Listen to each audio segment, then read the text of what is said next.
جی students, آج جیسے کہ پہلے ہم جو ہے وہ بات کر رہے تھے پریزنٹ انڈیفینٹ پہ، اس کی ہم نے نشانیاں جو ہیں اس پہ بات کی ہے، اور اس کی فرسٹ فارم کے ساتھ جو ہے وہ کس طرح اضافہ کیا جاتا ہے ایسے ہیں اس کا، اور کن کے ساتھ کن سبجیکٹس کے ساتھ ایسے ہیں اس کا اضافہ کیا جاتا ہے اور کن کے ساتھ نہیں کیا جاتا. ٹھیک ہے، اس پر بات ہوئی تھی. اور اب ہم جو ہے وہ آج کے دن جو ہے وہ بات کرنے جا رہے ہیں کہ کس طرح جو ہے وہ نیگیٹو فقرے بنائے جاتے ہیں پریزنٹ انڈیفینٹ. کس طرح نیگیٹو فقرات بنائے جاتے ہیں پریزنٹ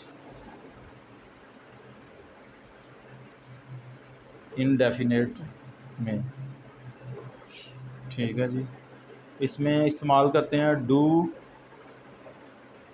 اور ڈز کو پلس فرسٹ فارم ورب، یعنی ڈو کا اور ڈز کا استعمال کیا جاتا ہے، اور ڈو ڈز کے بعد جو ہے وہ فرسٹ فارم لگائی جاتی ہے، پھر ناٹ کا استعمال کیا جاتا ہے.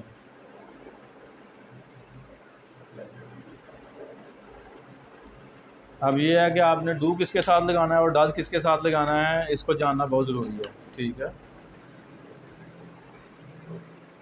ڈو کا استعمال یا ڈز کا استعمال پہلے کر لیتے ہیں.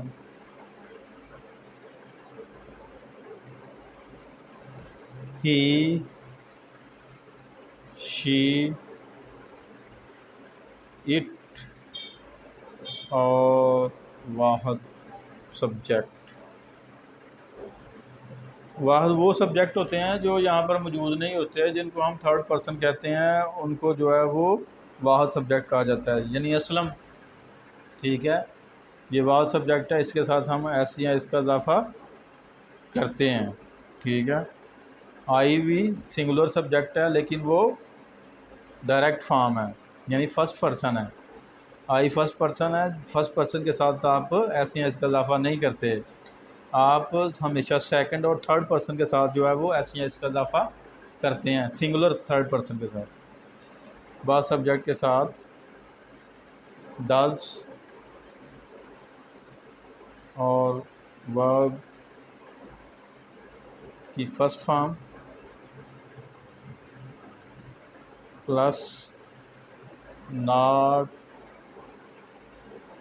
کا استعمال کرتے ہیں.